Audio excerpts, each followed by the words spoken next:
Hello guys, welcome back to my YouTube channel. आज हम इस वीडियो में क्लास 8 की सोशल साइंस का बुक का चैप्टर नंबर 24 जो कि सिविक्स का चैप्टर नंबर फर्स्ट है, उसके बारे में पढ़ेंगे कि what is constitution and what is law and how the constitution of India is framed. ठीक है, उसके बारे में पढ़ेंगे कि कॉन्स्टिट्यूशन कैसे बना था। ठीक है, कॉन्स्टिट्यूशन बनने में कितना टाइम लगा। ठीक है, और कॉन्स्टिट्यूशन का बेसिकली मीनिंग क्या होता है, हम कॉन्स्टिट्यूशन हम किसे कहते हैं और लॉ हम किसे कहते हैं। जो हमारे यहाँ कानून बनाए गए हैं वो कानून क्यों बनाए गए हैं, किसके बेनिफिट के लिए बनाए गए हैं, ये चैप्टर आपको उसके बारे में बताता है। और साथ ही साथ हम इस चैप्टर के क्वेश्चन आंसर भी करेंगे। जो आपके क्वेश्चन आंसर है वो आपके चैप्टर के एक्सप्लेनेशन से ही है। अगर आपको चैप्टर अच्छे से समझ लिया आपने तो आप क्वेश्चन आंसर भी इजीली कर सकते हो। So first we will start with the introduction of this chapter. After a long period of struggle for India, कि बहुत ही ज़्यादा लंबी लड़ाई, लंबी स्ट्रगल मीन्स लंबे संघर्ष के बाद किसकी फ्रीडम के लिए, इंडिया की आज़ादी के लिए। जो इंडिया था वो इंडिपेंडेंट कब हुआ था, 15 अगस्त 1947। बट उस इंडिपेंडेंस को, उस आज़ादी को हम इनकम्प्लीट मनाते थे। क्यों इनकम्प्लीट मानते थे? क्योंकि उस टाइम पे भी जो कानून चल रहे थे, जो हमारा कॉन्स्टिट्यूशन चल रहा था, जो हमारा संविधान चल रहा था, वो किसके अकॉर्डिंग चल रहा था, वो उन लॉ एंड रेगुलेशन के अकॉर्डिंग चल रहा था जो कि ब्रिटिश गवर्नमेंट ने बनाए हुए थे। ठीक है, जो कि इंडियन पीपल्स के लिए बेनिफिट नहीं थी। दैट इज़ वाई कि हमने अपना एक अर्जेंट नीड बनी उस टाइम पे कि हम अपना अलग का एक कॉन्स्टिट्यूशन बनाए ताकि हम अपने आप को सक्सेसफुली इंडिपेंडेंट बना सकें। अब हम कॉन्स्टिट्यूशन का मीनिंग पढ़ते हैं। कॉन्स्टिट्यूशन क्या होता है? एक लीगल डॉक्यूमेंट होता है जिसके अकॉर्डिंग एक कंट्री चलती है। ये एक इस जो कॉन्स्टिट्यूशन होता है उसके अकॉर्डिंग आपकी जो सेंट्रल गवर्नमेंट होती है और उसके साथ साथ जो आपकी स्टेट गवर्नमेंट होती है वो उसके अकॉर्डिंग काम करती है अपना। जो भी है एक कंट्री की जितनी भी गवर्नमेंट है वो किसके अकॉर्डिंग काम करती है, अकॉर्डिंग टू कॉन्स्टिट्यूशन के according. Now next is the constitution को हम सुप्रीम मीन्स मेन लॉ मानते हैं एक कंट्री का। इंडियन कॉन्स्टिट्यूशन की बात करें तो डॉक्टर राजेंद्र प्रसाद जी जो थे उन्हें इसका as a acting president committee बनाई गई थी। उनका as a acting president mean जो उन पर वर्क करे, एक्टिंगली वर्क करे, वो प्रेजेंटली वर्क करे। ठीक है, उनको बनाया गया था। आफ्टर दैट क्या हुआ था, ये कॉन्स्टिट्यूशन कमेटी बन गई थी जिसमें का मेन सोवरीन का मतलब क्या होता है, प्रभुत्व। ठीक है ना। मैन्यूस्क्रिप्ट पहले तो उन्होंने कमेटी बना दी। कमेटी किसके लिए बनाई? कॉन्स्टिट्यूशन बनाने के लिए। नाउ नेक्स्ट चीज उन्होंने मैन्यूस्क्रिप्ट मीन जो लिखेगा क्या, कौन उसमें कानून होंगे, कौन सी चीजें होंगी, उसके लिए उन्होंने एक अलग कमेटी बनाई जिसका नाम रखा मैन्यूस्क्रिप्ट कमेटी। 7 मेंबर्स की कमेटी बनी थी। कब बनी थी? 29 अगस्त 1947। किसके लीडरशिप के अंडर? डॉक्टर भीमराव अम्बेडकर के अंदर। ठीक है, क्योंकि द मैन्यूस्क्रिप्ट ने हमने बहुत सारी कंट्रीज के संविधानों को पढ़ा, उनसे बहुत सारे प्रिंसिपल लिए और इसके अंदर 11 कन्वेंशन का मतलब क्या होता है, 11 बार प्रस्ताव रखे गए हमने। ठीक है, और इसे बनाने में हमें 2 साल 11 महीने 18 दिन का क्या लगा, टाइम लगा। और बात करें तो ये कॉन्स्टिट्यूशन आपका 26 नवंबर 1949 को रेडी हो गया था।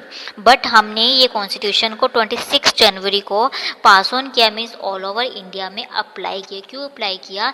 क्योंकि 26 जनवरी 1930 को हमने बेसिकली कांग्रेस जो उस टाइम की पार्टी थी उन्होंने उस टाइम पीरियड में अपना इंडिपेंडेंस डे उस दिन को डिक्लेयर किया था। उस दिन की महत्वता को देख के, 26 जनवरी की महत्वता को देख के इन्होंने 26 नवंबर की बजाय कि 26 जनवरी को हमारा रिपब्लिक डे घोषित किया गया। Feeling the important of this day, इसलिए 26 जनवरी को ये लागू किया गया। ठीक है, the last meeting of constitution committee कब हेल्ड हुई थी? 25 नवंबर को, जिसमें जो राजेंद्र प्रसाद जी थे आपके, वो इंडिया के फर्स्ट प्रेसिडेंट नियुक्त किए गए थे। और दस जो इंडिया था 1950 को पूरी तरह एक इंडिपेंडेंट, प्रभुत्व, लोकतांत्रिक और रिपब्लिक, ठीक है, वो क्या बन गया था, एक राज्य बन गया था, एक स्टेट बन गया था। अब हम लॉ की बात करते हैं। लॉ क्या होता है? लॉ लीगल डॉक्यूमेंट होते हैं। लॉ इसेंशियल होते हैं कंट्री को रूल कंट्रोल करने के लिए, रेगुलेट करने के लिए, हमारी सोशल लाइफ के बारे में। अब हम ये बात करते हैं कि लॉ कौन से वर्ड से बना है। तो टोनोनिक बना है वो किसका, जिसका मतलब होता है लैग, जिस मीन्स डेफिनेट। तो लॉ का मतलब क्या होता है? Definite rules. ठीक है, our constitution ensure the rule of role. और जो हमारा कॉन्स्टिट्यूशन है वो जो रूल्स बनाए गए हैं उसके अकॉर्डिंग ही क्या काम करता है, कार्य करता है। डेफिनेट का मतलब होता है सर्टेन। नोबडी, यहाँ पे किसी को भी कानून से बड़ा नहीं माना जाता। आप जितने मर्जी अमीर हो, अगर आपने कोई क्राइम किया है तो आपको कानून के अकॉर्डिंग आपको यहाँ पे सजा होगी। और what ever you do so high, जो भी तुम करते हो लो तुमसे उससे बड़ा होता है। नाउ कॉन्स्टिट्यूशन रोल, कॉन्स्टिट्यूशन का हमारे ज़िंदगी में क्या रोल है उसके बारे में हम पढ़ेंगे। जो मैन क्या है, एक सामाजिक इंसान है, सामाजिक प्राणी है। वो अपनी सोसाइटी में रहता है अकॉर्डिंग टू अपने नेचर और नीड के कारण। वो ग्रुप्स बनाता है, कम्युनिटी बनाता है, ऑर्गेनाइजेशन बनाता है। और वो सारी जो चीज़ें हैं वो किसके वर्क के अकॉर्डिंग वर्क करते हैं, लॉ के अकॉर्डिंग। सो एक सोशल लाइफ को अपने बिताने के लिए, एक सिविक लाइफ को बिताने के लिए लॉ की बहुत ज़्यादा रिक्वायरमेंट होती है। फॉर एग्जाम्पल है चिल्ड्रन, आप इमेजिन करो जब आपके स्कूल में कोई लॉ नहीं हो। लॉ मीन्स कभी घंटी नहीं बजेगी, आप जब मर्जी आके स्कूल में बैठोगे, कोई पीरियड नहीं लगेगा, तो आप कभी भी पढ़ाई नहीं कर पाओगे। जिस प्रकार स्कूल में लॉ एंड डिसिप्लिन की इंपॉर्टेंस होती है कि इस टाइम पे ये पीरियड लगना है, ये टीचर नहीं आना है, वो टीचर आपको वर्क देगी, आपने वर्क कंप्लीट करना है। उसी प्रकार एक कंट्री को चलाने के लिए रूल्स, रेगुलेशंस एंड लॉ की, कॉन्स्टिट्यूशन की बहुत ज़्यादा रिक्वायरमेंट होती है। विदाउट दैम और विदाउट दिस जो हमारा जो कंट्री होगी वो क्या बन जाएगा, एक जंगल बन जाएगा, एक जंगल राज बन जाएगा। एंड ईवल, इसके अलावा हमारी सोसाइटी में बहुत ज़्यादा ईवल्स प्रैक्टिसेस थी। फॉर एग्जांपल है कन्या भ्रूण हत्या, ठीक है, डाउरी सिस्टम, ठीक है, सती प्रथा, ये सारे सिस्टम बहुत ज़्यादा थी। इन सिस्टम को रिमूव करने के लिए भी हम रोल लेकर आए। फॉर एग्जांपल है डॉरी, प्रैक्टिस ऑफ डॉरी।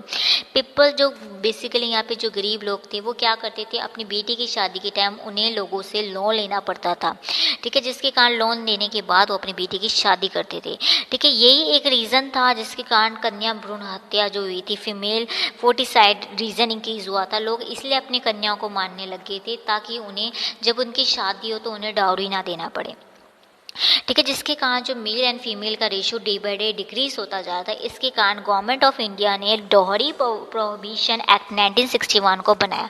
उस एक्ट के अकॉर्डिंग जो भी लोग डाउरी देते हैं, दहेज देते हैं और लेते हैं, अगर वो पकड़े जाते हैं तो लॉ के अकॉर्डिंग उन्हें स्ट्रिक्ट परमिशन होगी, क्या होगी, पनिशमेंट होगी, सॉरी, ठीक है। कॉन्स्टिट्यूशन को हम कंसीडर करते हैं सुप्रीम लॉ, और जितने भी हमारे यहाँ ऑफिसर है वो अकॉर्डिंग टू कॉन्स्टिट्यूशन चलते हैं, चाहे वो गवर्नमेंट ऑर्गेनाइजेशन है या फिर नॉन गवर्नमेंट ऑर्गेनाइजेशन है, उन्हें अपना वर्क अकॉर्डिंग टू कॉन्स्टिट्यूशन ही करना पड़ेगा। यहाँ पे जो जुडिशरी होती है, कार्यपालिका, न्यायपालिका, उसे हम क्या कहते हैं, मेन वो क्या मेन करते हैं, जुडिशरी मीन्स जो हमारे यहाँ जजेस वगैरह होते हैं उनका मेन मोटिव क्या होता है, मेंटेन करना लॉ एंड ऑर्डर। वो इंडिपेंडेंट होते हैं, अनबायस्ड होते हैं। इफ़ कोई भी ऑर्गेनाइजेशन उनके अकॉर्डिंग लर्न नहीं करती तो वो कॉन्स्टिट्यूशन को डिक्लेयर करते हैं not run according to the constitution. जो बनाया गया है उसके अकॉर्डिंग वो वर्क नहीं करती तो वो क्या मानी जाती है, अनकॉन्स्टिट्यूशन, ठीक है। जुडिशरी का बहुत ज़्यादा इंपॉर्टेंट रोल प्ले करती है हमारे यहाँ कानूनों को बनाए रखने के लिए, रूल्स एंड रेगुलेशन को बनाए रखने के लिए। हमारे यहाँ जो जुडिशरी है ना वो अनबाइज होनी चाहिए, मीन्स किसी के फेवर में नहीं होगी। अगर वो किसी के फेवर में होगी तो हमारा जो कानून है वो अच्छे से काम नहीं कर पाएगा। और इसके अलावा उनका जो टर्म पीरियड होता है कि एक जज कितने वर्क के लिए काम करेगा, कितना टाइम के लिए काम करेगा, वो भी गवर्नमेंट के द्वारा फिक्स किया जाता है, अकॉर्डिंग टू कॉन्स्टिट्यूशन के द्वारा फिक्स किया गया है, ठीक है। और सिटीजन के पास ये राइट है, क्योंकि जो हमारे यहाँ पे citizen has given many right, बहुत सारे राइट्स गिवन है हमारे यहाँ सिटीजन को, ठीक है। कोई वो क्या कर सकता है, जिसके अंडर गवर्नमेंट को क्रिटिसाइज करना, गवर्नमेंट की निंदा करना भी एक उसका अपना एक राइट है। जब भी एक गवर्नमेंट ऐसा रूल बनाती है जो कि उनके अगेंस्ट हो तो हम क्या कर सकते हैं, हम गवर्नमेंट की निंदा कर सकते हैं। फॉर एग्जांपल है, हम पुराने टाइम, ये रूल्स अभी से नहीं चला, ये इंडिपेंडेंस से पहले भी था। फॉर एग्जांपल है, जैसे जलियांवाला बाग का इंसिडेंट की बात करें, सैमन कमीशन की बात करें, और 1920 में गांधी जी ने नॉन कोऑपरेशन मूवमेंट बनाया था, सिविल डिसोबीडियंस मूवमेंट स्टार्ट किया था, क्विट इंडिया मूवमेंट स्टार्ट किया था। ये किसके अगेंस्ट किया था, गवर्नमेंट के अगेंस्ट किया था, क्योंकि गवर्नमेंट ने ऐसे रूल्स एंड रेगुलेशन बनाए थे जो कि लोगों के लिए क्या थे, बेनिफिटेड नहीं थे। ठीक है। उस टाइम पीरियड में जो गुड्स बनाते थे, जो कपड़े बनाते थे, वो इंडियन पीपल के अकॉर्डिंग नहीं थे, उनके अकॉर्डिंग कपड़े नहीं थे। इसीलिए गांधी जी ने साल्ट लॉ को तोड़ने के लिए डांडी मार्च की। ठीक है, क्योंकि उस टाइम ये था कि जो लोग थे अपना नमक नहीं बना पाते थे। ठीक है, नमक पे बहुत ज़्यादा टैक्स पड़ गया था, लोगों को बहुत महंगे दामों पे नमक लेना पड़ रहा था। इसलिए गांधी जी ने इस रूल्स को तोड़ने के लिए उन्होंने डांडी मार्च स्टार्ट किया था। ठीक है, इसके अलावा यहाँ पे उन्होंने बायकॉट किया लिक्वर का यूज़ करना, क्योंकि हमारे यहाँ जो लिक्वर है वो क्या बहुत सारे लोग पीते हैं। शराब पीने के कारण आपके घर में क्लेश होते हैं, आपकी फैमिली ब्रोक हो जाती है, आप फाइनेंशियली और मेंटली अनस्टेबल हो जाते हो, जिसके कारण बहुत सारी गवर्नमेंट है, for example Gujarat, Haryana, Kerala government ने टोटली इसका यूज़ करना बैन कर दिया। बट स्टिल नाउ गवर्नमेंट के रूल्स के अगेंस्ट लोग क्या कर रहे हैं, वहाँ पे शराब बेच रहे हैं। Therefore, this dissent is an important feature है, जो हमारे एक क्या है इम्पॉर्टेंट क्या है, ये एक फीचर है किसका, डेमोक्रेटिक गवर्नमेंट का। इसका मतलब क्या होता है, असहमति, मतभेद। जब भी हमें मतभेद होता है गवर्नमेंट के रिगार्डिंग कि गवर्नमेंट कोई वर्क कर रही है according to our rules and regulation की नहीं कर रही, हमारे बेनिफिट के लिए नहीं कर रही, तो हम गवर्नमेंट के अगेंस्ट अपनी असहमति रख सकते हैं। विद दिस आपका ये चैप्टर कंप्लीट हो जाता है। अब हम इसके क्वेश्चन आंसर करेंगे। द कॉन्स्टिट्यूशन ऑफ इंडिया कब इम्प्लीमेंट हुआ था, 26 जनवरी 1950 को। कौन थे first president, doctor Rajendra Prasad. Law against the dowry कब एनेक्ट हुआ था, 1961। एक कॉन्स्टिट्यूशन को बनने में कितना टाइम लगा था, 2 ईयर, 11 मंथ और 18 day. The main causes of female foeticide क्या था, डाउरी। डाउरी के कारण लोग क्या कर रहे थे, अपनी कन्याओं को मार रहे थे। कॉन्स्टिट्यूशन कब इम्प्लीमेंट हुआ, 26 जनवरी 1950 को। ड्राफ्ट कमेटी के चेयरमैन कौन थे, डॉक्टर BR अम्बेडकर। ठीक है। Who is the highest of following, सबसे बड़ा कौन होता है, कॉन्स्टिट्यूशन होता है। प्राइम मिनिस्टर, प्रेसिडेंट भी इतना बड़ा नहीं होता जितना हमारे यहाँ कॉन्स्टिट्यूशन माना जाता है। कितने मेंबर थे, 7 मेंबर थे। What do mean by constitution, legal document होता है जिसके अकॉर्डिंग एक कंट्री है एडमिनिस्ट्रेट करती है, वर्क करती है। वाई कॉन्स्टिट्यूशन इम्प्लीमेंटेड ऑन 26 जनवरी, क्योंकि वो 26 जनवरी क्या थी, इंपॉर्टेंट हिस्टोरिकल मोमेंट था और इस टाइम पे हमने अपना फर्स्ट इंडिपेंडेंस डे सेलिब्रेट किया था।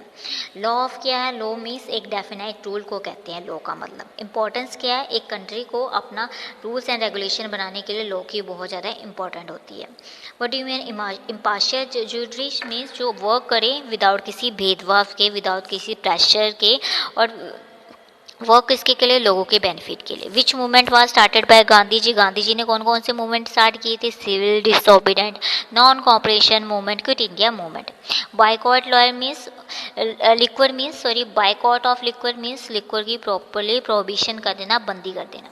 सुप्रीमेंसी ऑफ कॉन्स्टिट्यूशन अभी हम पढ़कर आए हैं। द पर्सन है being appointed in all important office of the countries है, वो उससे संविधान के आगे अपना ओथ लेना पड़ता है, शपथ लेना पड़ता है। All government and non government institution है, लॉ के अकॉर्डिंग काम करेंगे। जुडिशरी क्या है, मेड इंडिपेंडेंट होनी चाहिए और इम्पार्शियल होनी चाहिए। गवर्नमेंट ऑफ डेमोक्रेटिक स्ट्रक्चर होता है, क्यों बना होता है, अकॉर्डिंग टू पीपल के अकॉर्डिंग बना होता है, क्योंकि सिटीजन्स में इसमें राइट्स दिए जाते हैं।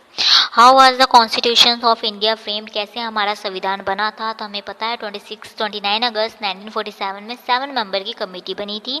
डॉक्टर BR अम्बेडकर इसके क्या थे, ड्राफ्ट कमेटी के मेन मेंबर थे। ठीक है, इसे बनने में 2 ईयर्स 11 मंथ और 18 डेज का टाइम लगा। ये 29 नवंबर को कंप्लीट हो गया था, बट हमने 26 जनवरी 1950 को ऑल ओवर इंडिया में इम्प्लीमेंट किया। How judiciary can be made impartial, कैसे बन सकती है, क्यों होनी चाहिए, इसके अभी हम पढ़ के हटे, वेरी शॉर्ट में भी था, अभी रिसेंट पढ़ के गए हैं। Why did Gandhi ji violate British law, क्यों लॉ वायलेट किया था, क्योंकि ब्रिटिश का जो लॉ जो भी बनाए जाते थे वो अकॉर्डिंग टू ब्रिटिश के इंटरेस्ट के अकॉर्डिंग होते थे, इंडियन पीपल का इंटरेस्ट नहीं उसमें देखा जाता था। फॉर एग्जांपल है 1919 को जो रॉयल एक्ट आया था, वो उसमें क्या था, गवर्नमेंट क्या करती थी कि जो भी पर्सन को किसी संदेह की नज़र से देखा जाता था उसे क्या कर दिया था, अरेस्ट किया जाता था विदाउट एनी वारंट, जिसके कारण लोगों ने उनका विरोध किया था। Why is meant by prohibition. Prohibition means बिल्कुल बायकॉट कर देना, बिल्कुल भी उसका यूज़ मत करना। यहाँ पे प्रोहिबिशन ऑफ लिक्वर की बात करें कि उसका क्यों होना चाहिए, क्योंकि देखो जो यूज़ ऑफ लिक्वर है या फिर ड्रिंकिंग विस्की है या अल्कोहल है, वो क्या एक सोशल इविल है। हमारे इंडिया में 1/4 पर्सन है ना, वो क्या अल्कोहलिक है, मीन्स वो शराब भी है, शराब पीता है। अल्कोहल पीने के कारण हमारी एक तो फर्स्ट ऑफ ऑल हमारी मनी का लॉस होता है, हमारी हेल्थ का लॉस होता है, टाइम का लॉस होता है, और सम टाइम हमारी जो फैमिली है वो प्रॉपर ब्रोक डाउन हो जाती है। किसके कारण? लिक्वर के कारण। ठीक है, विद दिस आपका चैप्टर कंप्लीट हो जाता है। I hope through this video आपको ये चैप्टर अच्छे से अंडरस्टैंड हो गया होगा, क्वेश्चन आंसर भी आपको समझ आ गए हैं। अगर आपको वीडियो पसंद लगी तो प्लीज़ आप इसे लाइक कीजिए, शेयर कीजिए और चैनल को जरूर सब्सक्राइब कीजिए। Thank you for watching this video.